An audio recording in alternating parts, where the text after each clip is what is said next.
Let's talk about yesterday. Yesterday was amazing. We went skiing for most of the day, and then after just hung around downtown Breckenridge and ate and just had a blast. I was so stoked about filming the entire day, especially the skiing part. It would have been an amazing vlog, but, well, an amazing vlog for me, all right? Settle down. I took my GoPro out to the slopes and tried to record there. Well, turns out the Hero 3 does not have a good stabilizer. So all of the footage was super shaky, and most of the film was straight up into the sky. You could see the top of trees, but that's about it. So dumb. So all the film that I got was terrible, like not even worth trying to stabilize or anything. Every time I wiped out, I didn't have the GoPro on me, which was annoying.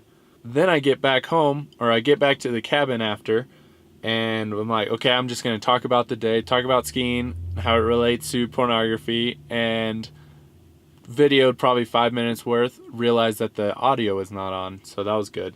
So filming yesterday was a wash, did not work out well. Another thing that sucks is my brother's wife, in the middle of our first run, she tweaked her knee or something, maybe have torn an ACL or something, and so she had to go home for the rest of the day. My brother and I right now are running around and finding a brace for her so she can at least walk. She's like limping everywhere. But after this, I'm gonna try to convince my brother to stop at a national park. So hopefully I can bounce back from yesterday's terrible filming experience and get some decent footage today. So we'll see how that goes.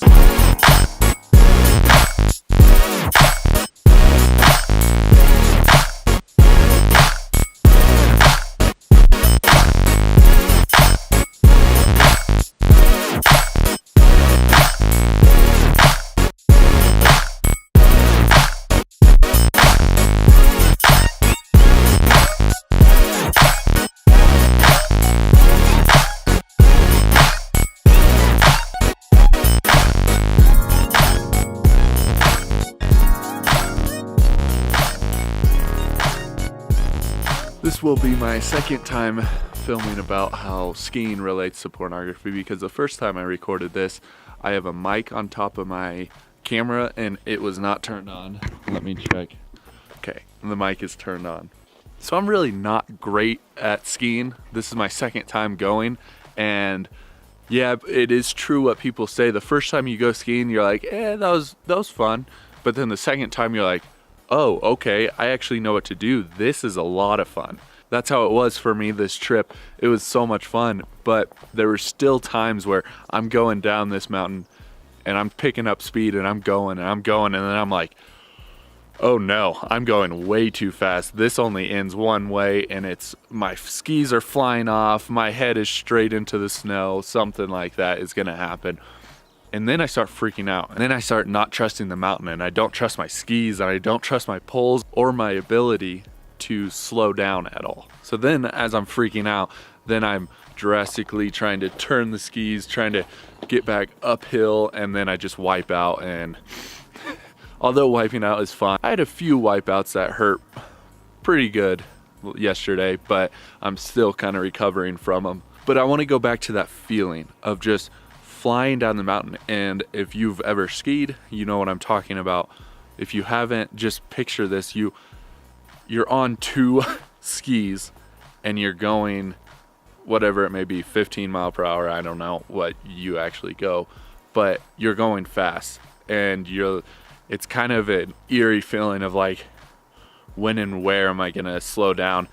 Is me slowing down going to be me hitting a tree? It's not a great feeling.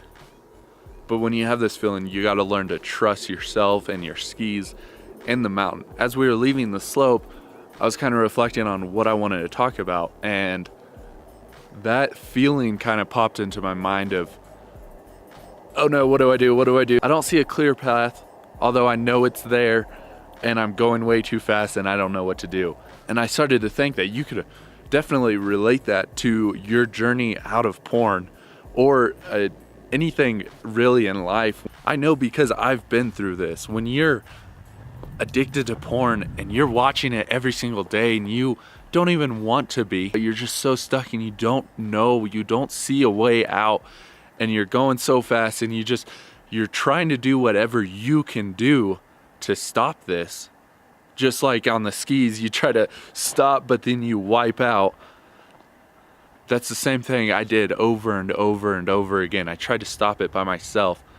But that's where the trust comes in. Because on the mountain, I didn't trust anything. I literally zero trust. But in life, we got to learn to give it to God, to trust in Him that He's going to be the one to drag you out of this porn addiction, that He's going to be the one to give you the mercy to get that job or get into that school, whatever you're nervous about, whatever you think you have to do all by yourself.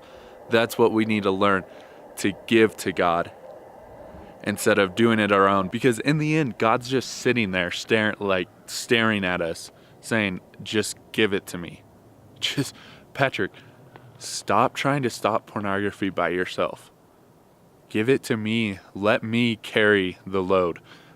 It's been a game changer in my life, at least, when you start giving God everything in your life. The post yesterday from Practically Catholic talked about how nothing is secular and everything is for God. So let's give God everything and then trust that our movements from now on are for God. Even if you fall to pornography tonight, God is using that to build you, to make you stronger. That's all I got. Peace out.